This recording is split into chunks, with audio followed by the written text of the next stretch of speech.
This program is brought to you by the partners of A Rood Awakening International. Help others find truth. Support A Rood Awakening International today. Ezekiel 37 speaks of dry bones coming together and two sticks becoming one. But what exactly happens when it all comes together? Have believers understood this prophecy backwards from the beginning? Al McCarn shares an enlightening perspective about what this prophecy really means and to whom it is addressed. Because it's the end of the sixth day, the sun is set, and this is Shabbat Night Live.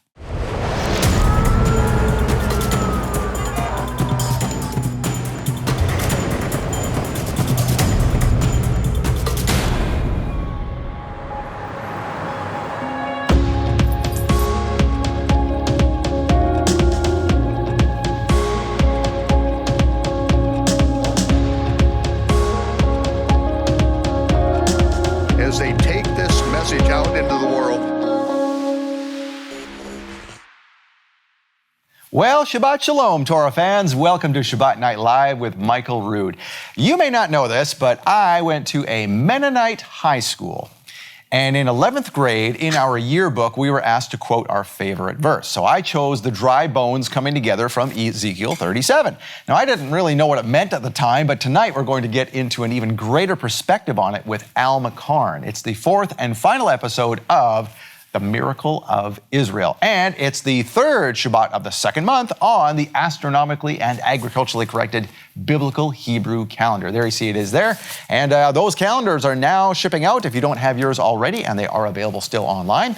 Now, please welcome my co-host, Angie Clark. Thank you, Scott. Shabbat Shalom. Shabbat Shalom, welcome. Mennonite High School, huh? I had no idea. Yeah, and it wasn't, people think Mennonite, they think of Amish and this type of thing. I tell everybody the Mennonites in Canada are like the Baptists on steroids. It's just kind of Thank you for clarifying that. A few more rules, but essentially it's still, it's pretty much run-of-the-mill Christian school. Sweet. So yeah, I went to a Christian school. But yeah, I chose Ezekiel 37 because I thought, oh, that was a pretty cool, verse. And when I was in 11th grade, that just seemed like a really neat verse to put in the yearbook. So that's why I chose it. But, which it seems like it might be happening in our day. well, yes, and Al has some interesting perspectives on that. And he's going to talk all about that tonight. And you know Al. I do. Al and Char, they're friends of mine. That's his wife, Char. And we go to the same fellowship together, Matthew Vanderel's. Yep, Founded in Truth. Yep. And I found him to be such an interesting man and just very well versed, very knowledgeable. And Char is just as sweet as the day is long. So I'm honored to know both of them. Yeah, and he's a military guy, and he's a history, encyclopedia, Yes. this guy. Intelligence. Yes, and I didn't know any of this. I did a health program with he and his wife from Right. my Laird Wellness company. We did this on the side, but he never told me any of this. Yeah, he's a real humble man. He is, but wow, you get him up here, and he just goes. He knows all kinds of things. Right. I've been enjoying the series that he's doing too. Yeah. So this is the last one. So you can actually get the DVD and Blu-ray if you missed it all. And there you can get it on the bottom of your screen there. There it is right there. And so something else you can get, by the way, is we have a new love gift. Okay. So it's May, and before the cameras came on, you reminded me that this month is the 75th anniversary of the founding of Israel. Exactly. And we actually have something well, first of all, let's talk about that. So here's this, if you can hold that there for a second. Israel's 75th anniversary, Israel, what does it say now? 75 years of miracles. And so this is a book, it's a coffee table book, all kinds of beautiful pictures and how God has intervened in the life of Israel, modern Israel, and the things that have made Israel what we know it to be today of Israel. Yes, you'll get that for a gift of $100, that and the teaching, which we'll get into in just a second. And speaking of Israel, for a gift of $300 or more, we have this, we'll also include this, which is the Shema, made by people who have made Aliyah to Israel, and sometimes they don't have jobs or this kind of thing, so they get these immigrants to Israel to make these things so they can start making a living, and that's what this is all about. Love. Yeah, and this is the Shema. It's in English and Hebrew. You can hang it on your wall, and it's a beautiful thing to put at your front door. I'm sure that's where Jody will put it in our house because very important. That's where we go. Yep, very good stuff. Now, equally important is our teaching this month. It is Vera Sharav, No Place to Hide. Now, you may remember Vera 2 years ago. She helped us blow the whistle on saying, hey, this whole COVID thing is not what you think. Right. She says, watch out when government and medicine come together. That's what happened with the Nazis. and she was a 4-year-old, she was very young, a kid during that time, and she escaped from the Nazis. And basically, she has a couple of miracles that happened in her life. A family adopted her, all kinds of stuff. And so that was, believe it or not, I think you remember at the time when we did this, it was the most popular love gift of all time. I do. Anybody. And that thing went like crazy. And I was here when she was filming this too. Yep. And now she's come back to us, and this is called No Place to Hide. Right. Because now she's saying, okay, remember last time we talked about government and medicine coming together. That was bad enough. And that's what the Nazis used. Now we have government, medicine, and an economic collapse. Exactly. We have a very evil trifecta going on here. And she says, you know, she wants people to grasp this. And I think we say this on the commercial for the love gift. She says, I want people to grasp this. She uses these words, that there is no place to hide. You will not be able to get away. There is no running to the forest. There's no more hiding in bunkers. There's no more hiding behind people's walls in their houses. There are drones, heat-seeking drones that can find people anywhere. There will be no place to hide. I know I was able to be here when she was filming, you know, and I was able to watch, and some of the things she said, it really shook me to my core. I'm like, we have got to shema, we've got to listen, we've got to hear. That is going to be our only escape, because if man's technology can find us and there truly is no place to hide, we have to listen to the Spirit. Absolutely. Just like the Israelites were told, put blood on the door, get inside, close the door, shut up, hang on. And they didn't know why, but they just obeyed. I think 2 years ago was a practice run. When everybody was shut in for Passover. Well, yeah, true. And we just need to your point, we need to listen, because God might say, go here now. And we just have to go. I believe he's going to, yeah. Right? And we find that times in history where even when we were doing the makeup this morning, we were mentioning the movie Defiance. Yes. How the Jews who escaped World War II all kind of met up in the forest together. Yes. They all kind of heard that everybody was going to meet in this one place, and lo and behold, they had, you know, several thousands of them that eventually escaped just by listening to God and going, and everybody kind of ended up at the same place. Right. So I think that's what's going to happen again here. I think you're right, Scott. Is that we need to prepare to just be ready. We need to be able to get up and go and not question anything. Right. Now, speaking of which, we also have another series. Before we mention this, we want to mention the podcast. So all kinds of interesting information is on our podcast. We have a Rood Awakening Shabbat Night Live podcast. We also have the Health Awakening podcast. But now we have a new one, the Rood Radio podcast. And this is where Ted interviews guests that we have here up on Shabbat Night Live and gets them to tell their own stories and what exactly happened in their life to bring their ministry to light. Yeah, I know Joel was just on. Yep. Watched his. Rodney, he was on. Yep. They're good. And really good. We'll talk about this next time. This is about the Wuhan incident. This is really amazing. This is on the michaelrood.tv app only. It's called Wuhan and the Great Reset. Okay? Just the name alone. Just the name alone. And gets your attention. It's exactly what it's about. It was intended to be Shabbat Night Live. We could not put it on Shabbat Night Live. That's why it's on the app. So go check it out there. So thank you, Angie. We'll come back next week and talk about it. Thank you, Scott. Okay. So Ezekiel 37 speaks of dry bones coming together and two sticks becoming one. But what exactly happens when all that comes together? Al McCarn gives us an enlightening perspective in the concluding episode of The Miracle of Israel next.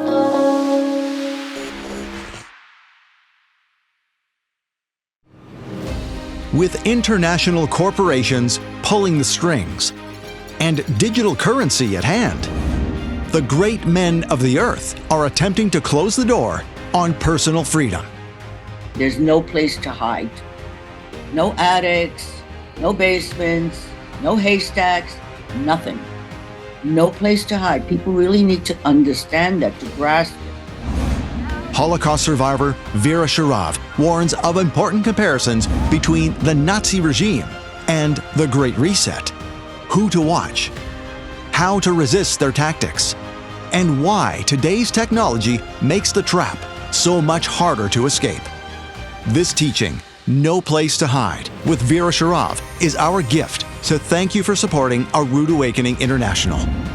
When you donate $50 to this ministry in May, we'll send you No Place to Hide with Vera Sharav on DVD or Blu-ray. Donate $100 and we'll send you No Place to Hide, plus a coffee table book, commemorating Israel's 75th anniversary and the miracles that made it happen. Donate $300 and we'll send you 3 gifts. No Place to Hide with Vera Sharav, the 75th Anniversary Book of Israel, and a beautiful piece of art featuring the Shema in Hebrew and English, made by immigrants to Israel. These gifts are a limited time offer from Michael Rood to thank you for your support. Make your donation today and receive the $50 gift, the $100 gift, or the $300 gift. Get these exclusive thank you gifts when you make a donation to support A Rood Awakening International in May. Call 888-766-3610 or get your gifts online with a donation at monthlylovegift.com. The Chronological Gospels Bible is changing lives all over the world, putting everything the Messiah did in exact chronological order and explaining the behind-the-scenes truth of what the Messiah did, when he did it, and why. The timing of it all means everything. And now, the Chronological Gospels can be easier on your eyes. The larger print edition features 40% larger type, and every page appears exactly the same as the original, so you can follow along with others who have the regular size version. The Chronological Gospels larger print edition also has wider margins to write notes, and the premium quality paper means you can highlight without soaking through. Plus, the larger print edition lies flat, so you can teach without having to hold the book open. The Chronological Gospels larger print edition is a big and beautiful coffee table book, measuring a full 12 inches tall and 9 inches wide. Study the Bible with clarity and ease. I love the size of this book. This is 9 by 12. The paper is perfect because it doesn't bleed through when I write on it. I can mark it up, and I always make notes in all my Bibles. Everything is the same place as it is on the smaller version, and I can just stand back and I can teach from it, and it's the perfect size. I pray thee, of whom speaks this prophet? Order the Chronological Gospels larger print edition by phone or online. You'll get 40% larger type than the original. Call 800-788-7887. That's 800-788-7887. Or get the Chronological Gospels Bible larger print edition online at aroodawakening.tv/large.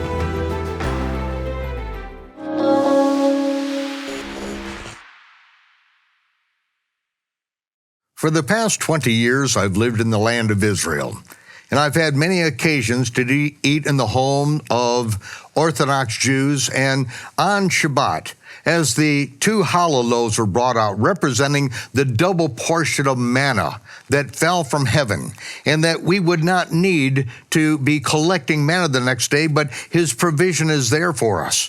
And as they said the blessing, Baruch atah Adonai, Eloheinu melech haolam, hamotzi lechem min haaretz. I, of course, know the Adonai is really Yehovah. I know that. And then as they took the cup and said, Baruch atah Yehovah, Adonai, Eloheinu melech haolam, Borei pari hagafen, I would sit at that table and I would recognize and understand that what they are doing, this is what was done from the time that the Melech Tzedek brought forth bread and wine to Abraham. And Yeshua said, this represents my body, which is broken for you. This cup represents the renewed covenant in my blood. As often as you do this, wherever you do it in remembrance of me. The remembrance of them are all around. And this is what the Almighty put in place for us to understand. And this is why Yeshua said, Abraham saw my day and rejoiced. We do this in remembrance of him.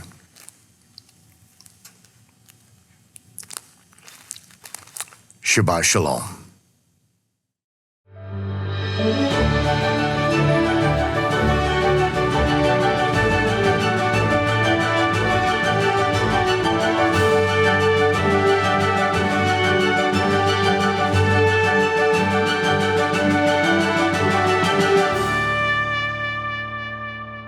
When last we spoke, we were speaking of one new man. We were speaking with Al McCarn and how this coming together, we have to understand that we are coming under the umbrella of Israel. We're not going out as Christians to un-Jew the Jew and bring them into what we believe. We're supposed to be going under their umbrella, the Commonwealth of Israel.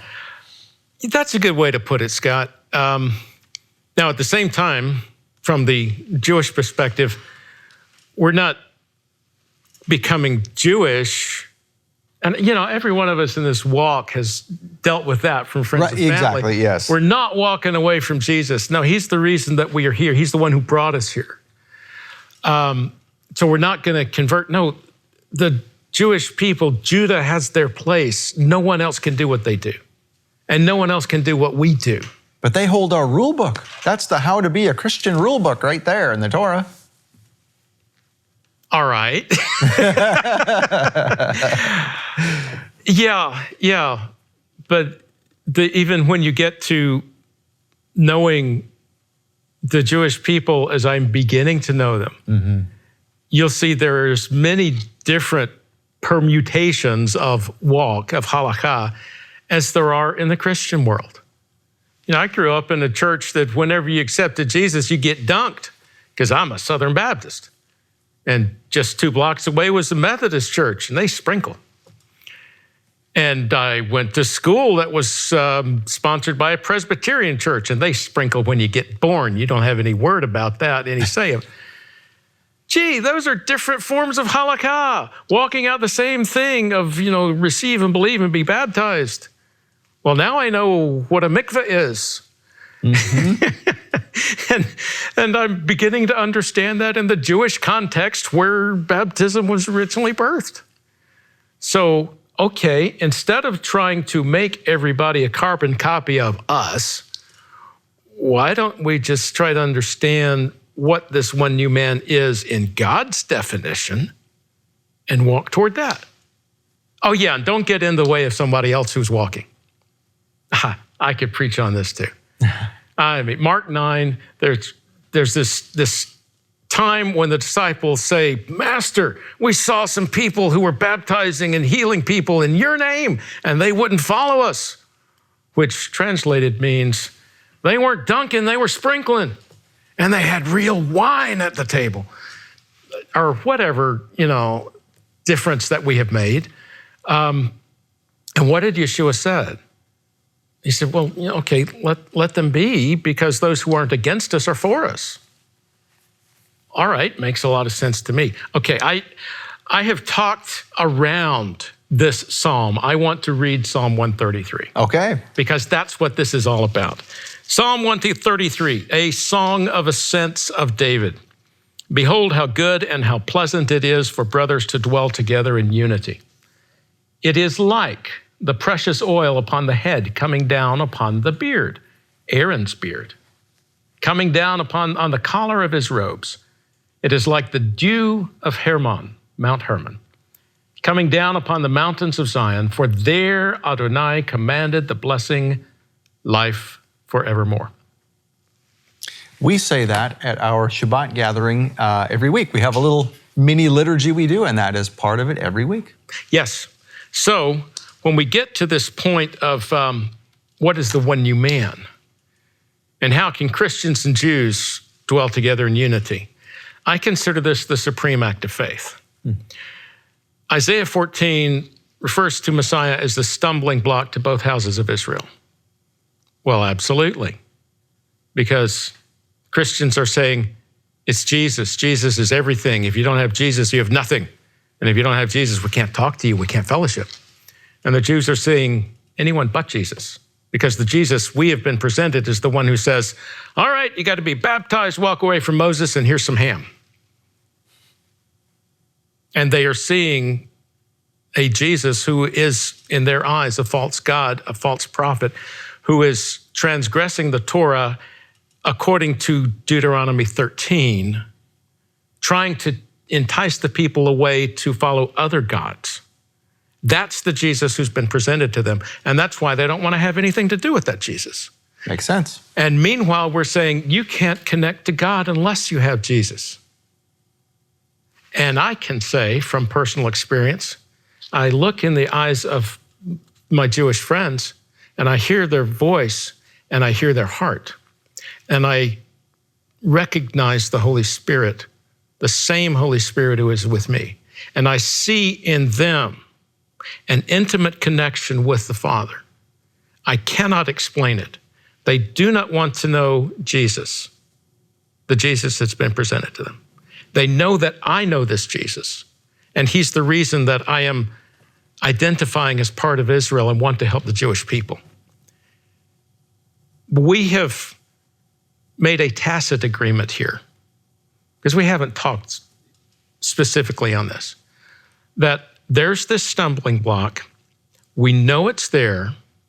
We know if we address it directly, we're going to fall all over our feet and just continue the way things have been up to now. So maybe we can find a way, even though the stumbling block is here, maybe we can find a way to cooperate on what we do share. That, I believe, is the supreme test of faith that our Creator has been waiting for us to pass. Because that's the test of faith of Psalm 133. Brothers, dwell together in unity. It's a high priestly calling to do so. That's why Aaron's mentioned.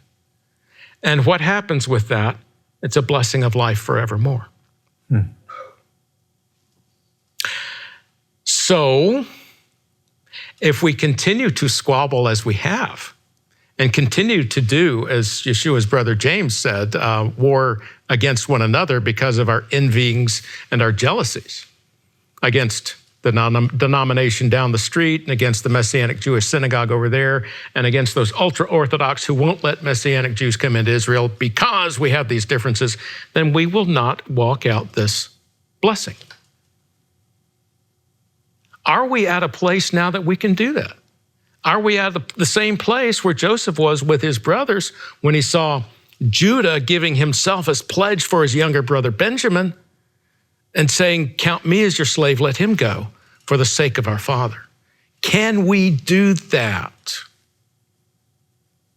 You know, one of my Israeli friends mentioned in a jaded kind of way, he said, yeah, I know a lot of Christians and Messianics and Hebrew roots people who would fight for the land of Israel to the very last drop of Jewish blood.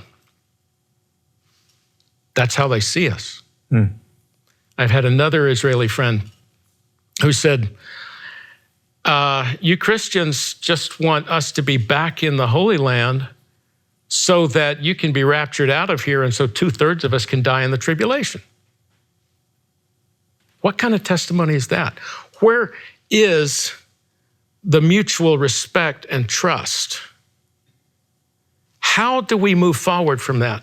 Because that's how we got to where we are now, with this Christian love that's been shown to the Jewish people for 2,000 years that says, unless you accept this Jesus, our Jesus, on the terms that we dictate, you can never be part of us. And you can certainly never be part of God's grace and redemption.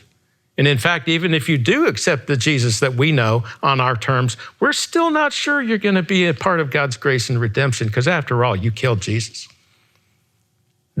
That's the replacement theology, anti-Semitic thread that is in our very being, our DNA, so to speak, our spiritual DNA.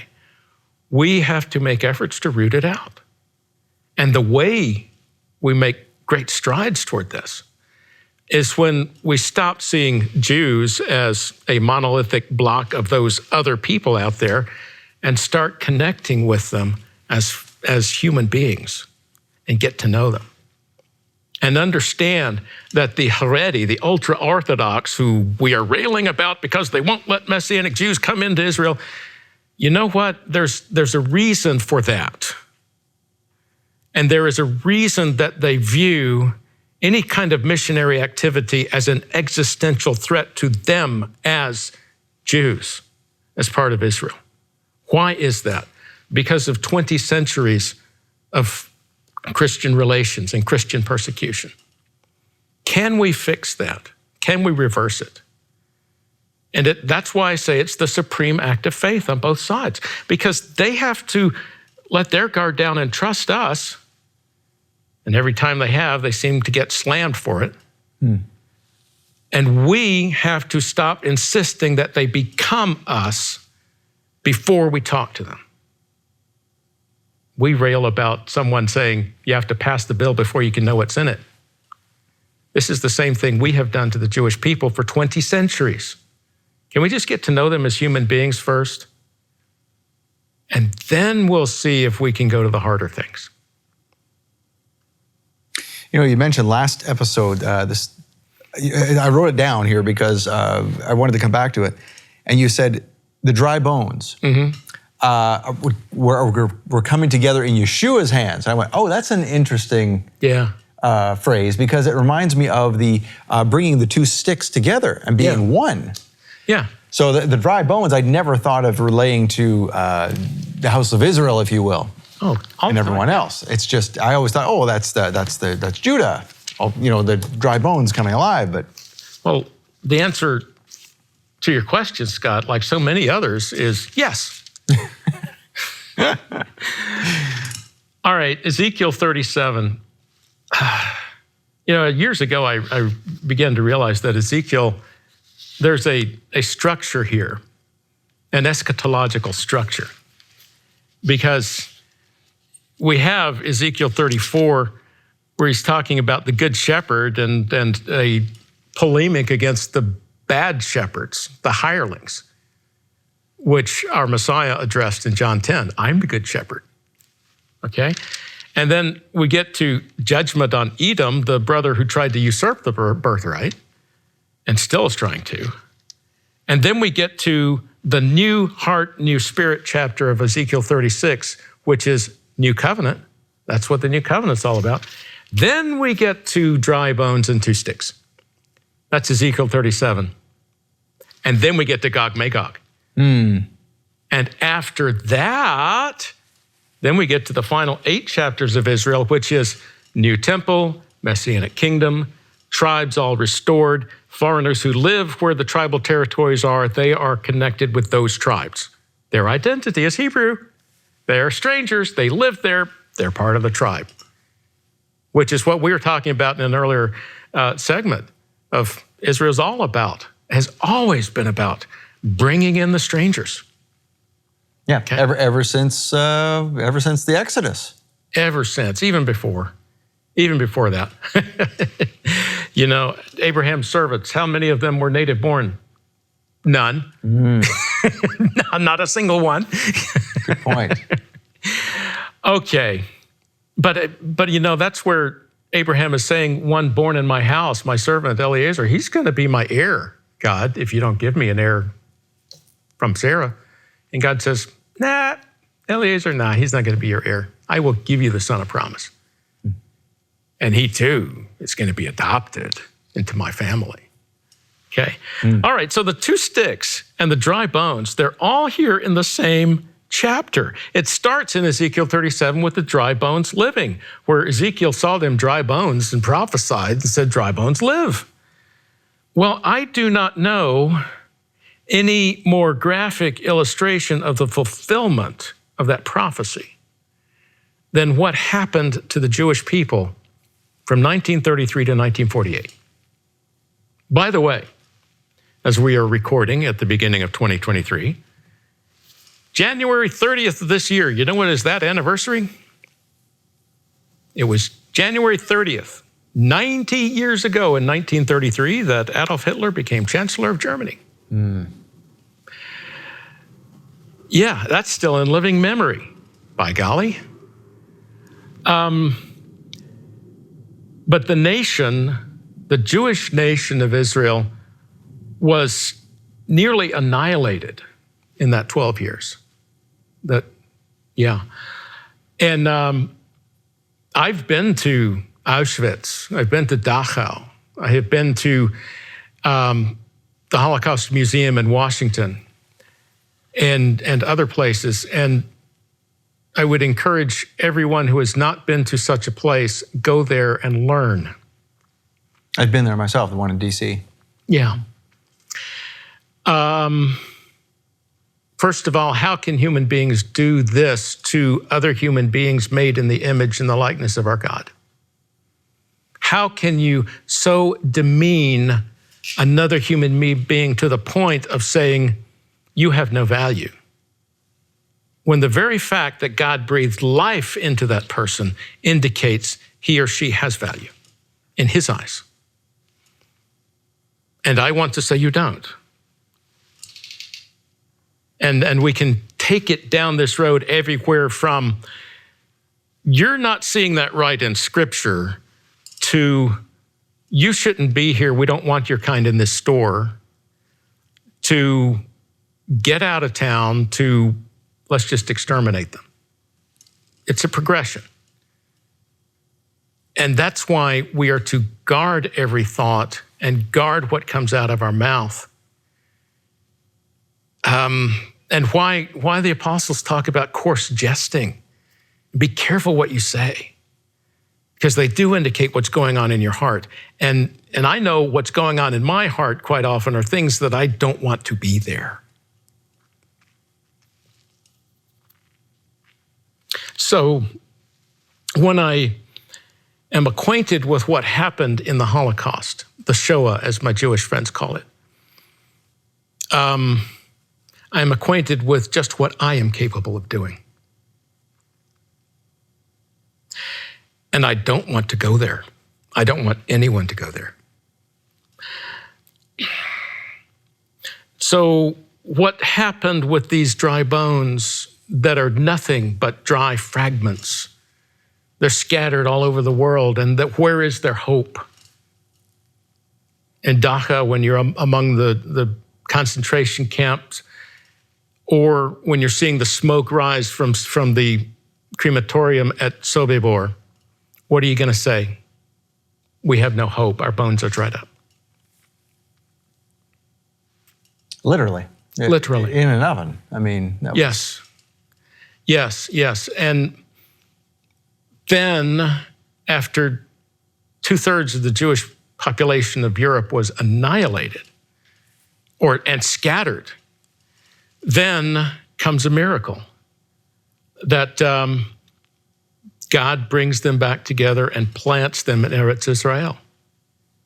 I could talk for hours about that, about overcoming opposition of the British, overcoming the Arab opposition, overcoming the United Nations, because it was the nations who decided in November 1947, issuing a decree to rebuild Jerusalem, just like King Cyrus did, and divide the land, and then having to overcome war against 6 Arab armies attacking simultaneously.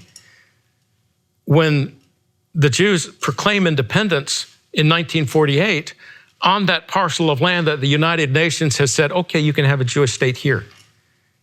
They're willing to compromise. They're willing to walk this out and accept what's given them, but they know that these 600,000 Jews surrounded by hostile Arabs, millions of Arabs, are most likely, without Hashem, going to die. But they stayed there, and they kept coming. Where else were they going to go?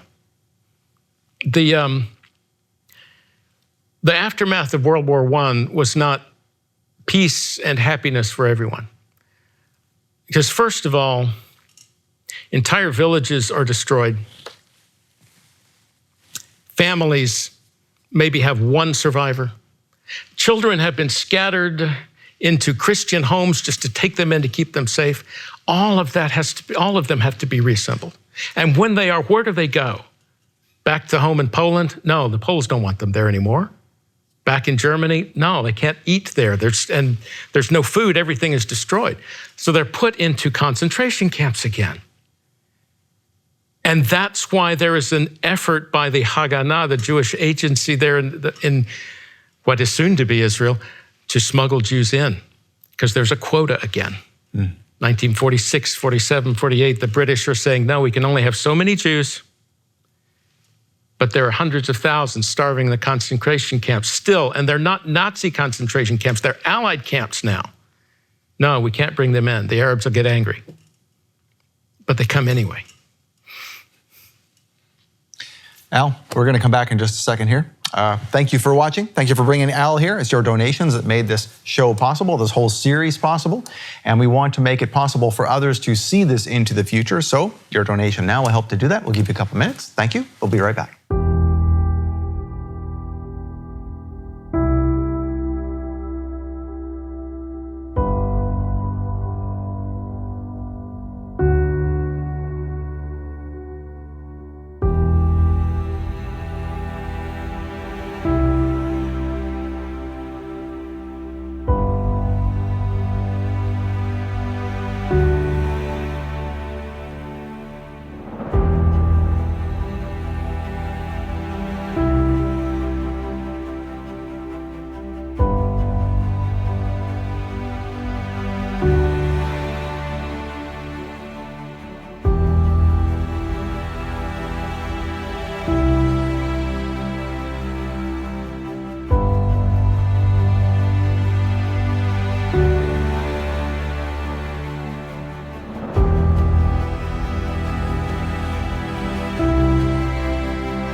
Thank you for your support of Shabbat Night Live. Before the break, we were talking about the dry bones and how that relates to the Holocaust and what could be more of a graphic explanation. And I want to talk about the stick. The sticks coming together, becoming one, because I thought sticks and bones, where you mentioned that previously, I thought, that is very similar. I never thought about that. Dry bones and sticks, yeah. Well, sticks and bones might, no. Sticks and stones. Okay, let me just sticks and bones, maybe something. Yeah. Now, I was talking about what happened during the Shoah, the Holocaust, and afterwards, and that miraculous 3 years between the end of World War II in 1945 and the establishment of the State of Israel in May of 1948. It is a much bigger story than I can tell now, but the miraculous nature of it is, here we had a people, the Jewish people, who had just been devastated. 2/3 of European Jewish population is killed. And after that, you have entire families that are wiped out. You have entire villages that no longer exist. And they're trying to pick up the pieces, for one thing, and then figure out, where do we live next? And the only answer is Eretz Israel, the land of Israel. So they have to overcome great obstacles there, because the British Empire is seeing, we are going to have to back away from this. We can no longer exercise our control and influence over the world that we have. That's where we see the decolonization of Britain, the British Empire, and other empires as well, the French in particular, after World War II, because they just can't handle it anymore. And that includes the British mandate over Palestine. So that is why His Majesty's government notifies the United Nations that after May 14th of 1948, they will unilaterally give up their mandate in Palestine. So that means, what next? The Jews want a state, the Arabs want a state. Mostly the Arabs just want no Jews there. And that's why the United Nations General Assembly made that decree in November 1947 to partition the land and establish a Jewish state and an Arab state. And, that's the two-state solution, Scott. It was right there. If the Arabs really wanted a state, they could have had it. Because the Jews said, okay, we'll take it. Even though His Majesty's government in 1917 was indicating we could have all the land, well, we'll take this. And the Arabs said, no, we want it all. And that was the genesis of the War of Independence, which began in 1947, carried on through 1948. And lo and behold, at the end of it, the Jews are still there, and the state of Israel is born. From going to the decimation of the population during the Holocaust, the complete dismemberment of Jewish civilization in Europe, and literally dry bones, they're gathered together and reestablished in the land of Israel. And here's what in Ezekiel 37, the end of that prophecy, God says, you will know that I am Adonai when I have opened your graves and brought you up out of your graves, my people. I will put my spirit, my ruach in you, and you will live. I will place you in your own land. Then you will know that I, Adonai, have spoken and that I have done it. It is a declaration of Adonai. Okay, now I accept this as God came through and this prophecy is fulfilled. At least it is fulfilled for the house of Judah. Now the other non-Jewish part of the nation, the one that I am proclaiming by faith that I'm part of, the house of Joseph, we're not back together yet as a nation. My friends and colleagues and elders at B'nai Yosef North America, we are calling ourselves such by act of faith, because like our Jewish brethren, we believe the promises.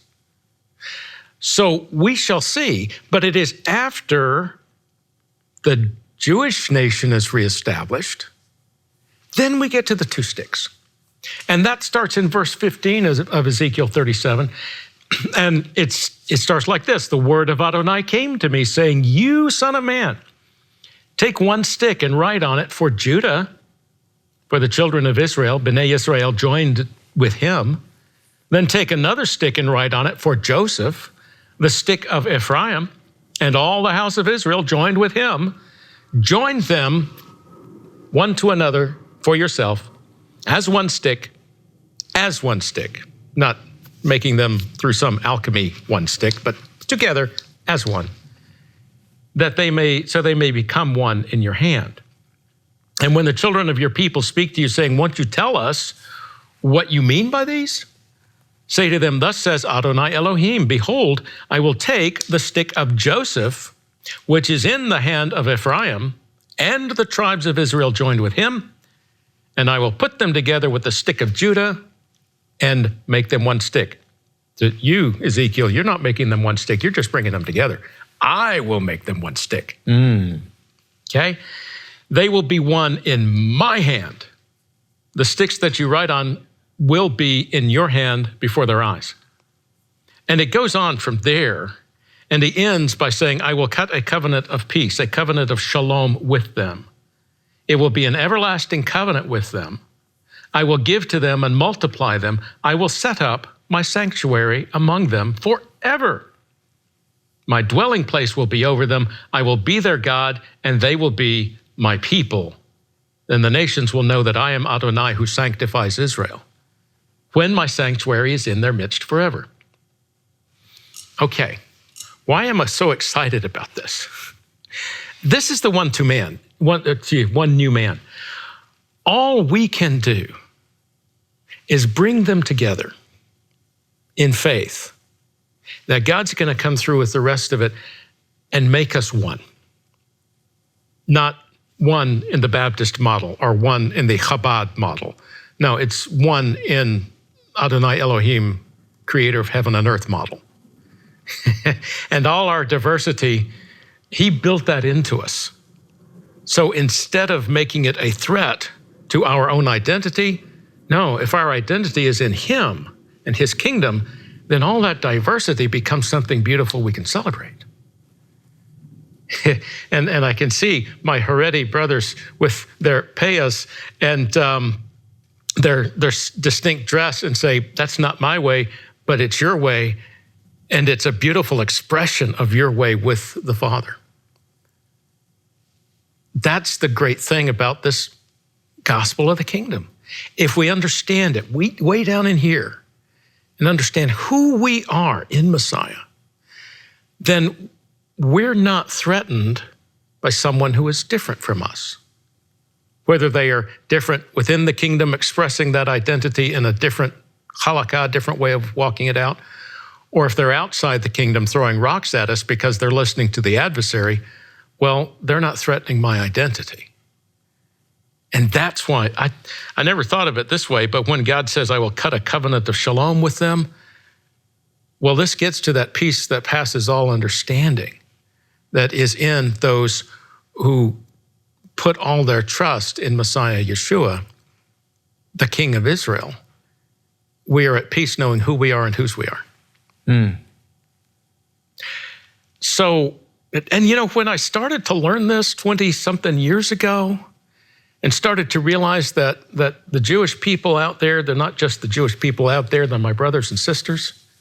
And they have a critical piece of the gospel of the kingdom that I don't have. When this started to make sense to me, it increased my faith tremendously.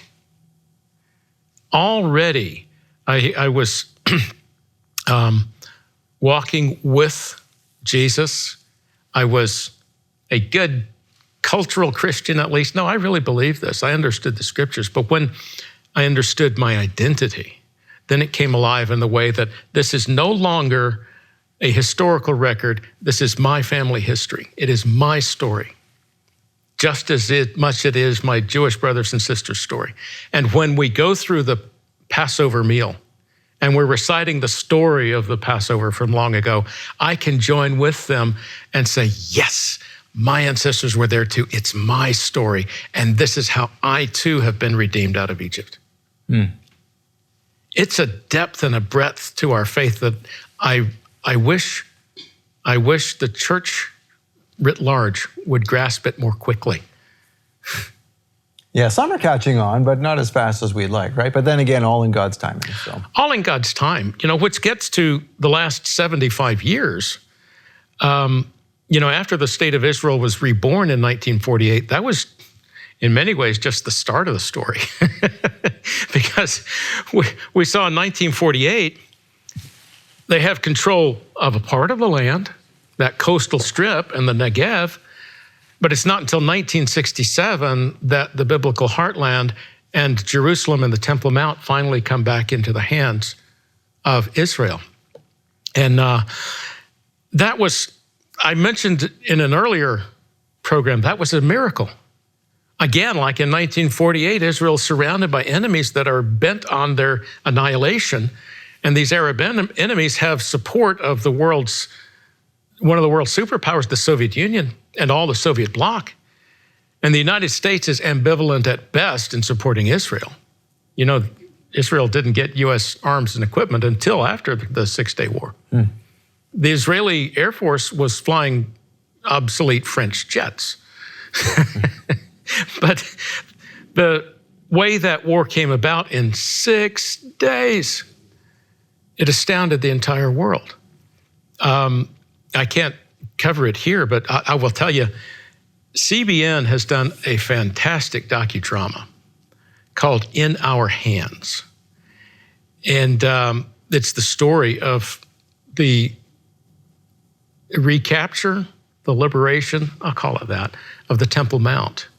And the Israeli paratroopers who did that, who fought that battle in Jerusalem to regain the Temple Mount. It's called In Our Hands because when the Israeli commander was there on the mount and they were consolidating their position, his radio message was, the Temple Mount is in our hands. Har habayit beyadenu. And then the Israelis gave it away. There's the difference between political Zionism and religious or spiritual Zionism. Because Moshe Dayan, then the Minister of Defense, said, don't know what to do with the Temple Mount. It's a hot potato. It's like a stone around the neck of the nations. And the next day he said, okay, well, I'm going to return it to the Jordanian Waqf, Islamic Foundation. And they are the ones who are still administering the Temple Mount to this day. So we get to this present time and wonder what's going to happen with the Temple Mount. And I think the next great conflict might be Israel at last has charge of the Temple Mount and is able to exercise sovereignty over all of Judea and Samaria. We shall see. We shall see. But you know, back in the 1920s and 30s, when I heard this story from one of my Israeli rabbi friends, and I don't remember who said it. Anyway, it was after those riots that had killed dozens of Jews in the city of Hebron. And the British Mandate had a commission that was investigating this, and they asked Rabbi Cook, who was the chief rabbi of British Mandatory Palestine, so you Jews, you just want to rebuild your temple, don't you? And that's what this is all about, this violence.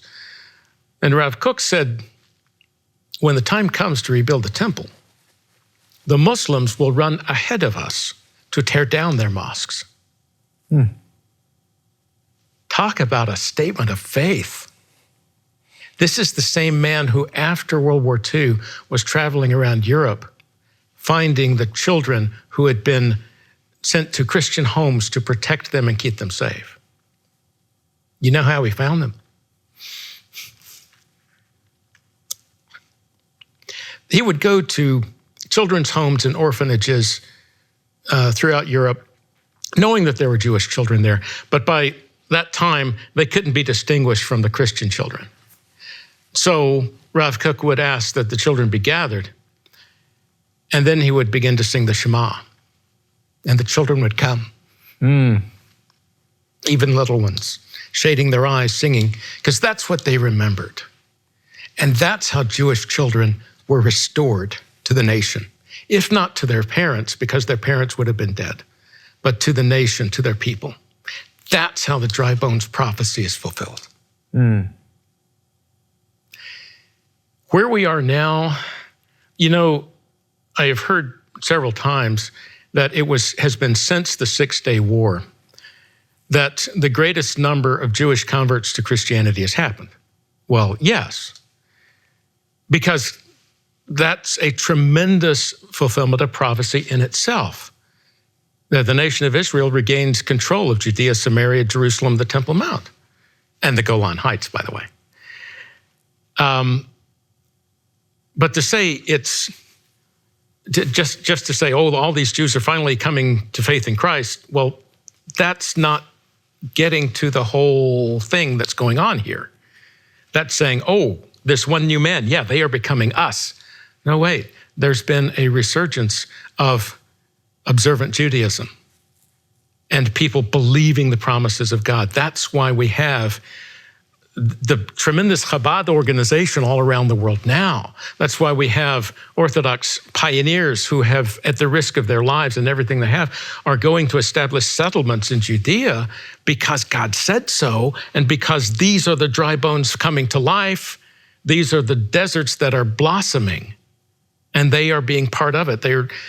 And we can also say it impacts us, because it was in the 1970s with the Jesus movement and the great revival among my parents' generation.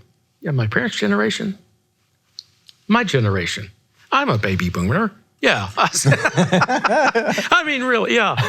But in the 1970s, and that's also where the Messianic Jewish movement began. And from that comes the Hebrew Roots movement, the Torah awakening among Christians, as I like to say it. Because when there are many Jews, religious, secular, they are seeing that there is something to this Jesus as Messiah thing. We are looking at that and saying, well, why are you still keeping Sabbath and eating kosher? And some of them are saying, because it's here, we're supposed to. And we're paying attention as well and saying, well, maybe there's something in that for us too. And finding out, by golly, there is. So We have the Jesus movement that goes around the globe in the 1970s and 80s, and it's bringing the gospel of salvation to the masses. We have Messianic Judaism that arises that says, oh yeah, maybe Messiah has come already, and maybe the Christians have something that we need. And Christians saying, maybe the Jews have something we need too. And that's where we get today, where we have some among the Jewish people who are taking great risks. You know, I'm thinking of Rabbi Tuli Weiss of Israel 365. He's one of them, who are saying we need to open our arms to the Christians and listen to them and establish relationships. And we have some on our side who are doing the same thing, like Tommy Waller and his family with Hayuvel. So my hope is that this bridge that has been built will be expanded and more people will be traveling back and forth, not in the interest of converting each other, but in the interest of seeing what our King's going to do next. It's kind of exciting. I get a little passionate about it. And as well you should. You know, we're going to talk more about this, not on another show, because we're out of time here, but I know that you have done a podcast with Ted Clayton, and we talk more about these things in that podcast. So folks, you can watch it right there on the bottom of your screen right there. Al, thank you very much for joining us for this series on Shabbat Night Live. It's been my pleasure. My pleasure. And we're glad you live nearby, because we're going to call on you again. Oh, I would be honored. It would be a great pleasure again, Scott. Thank you. Thank you very much. Certainly. We'd be glad to have you. All right. Thank you for joining us. And again, thank you for supporting Shabbat Night Live. It's because of you we can bring Al here and all of our other guests. And we're going to have another series starting next week. So until then, Shavua Tov, have a good week, and Shabbat Shalom. Shalom, Torah fans. Give this video a thumbs up and share it with a friend. Tap the subscription button and the bell icon. And I promise to update weekly with in-depth biblical research. Be sure to download the new michaelrood.tv app for both mobile and home devices for even more commercial-free content.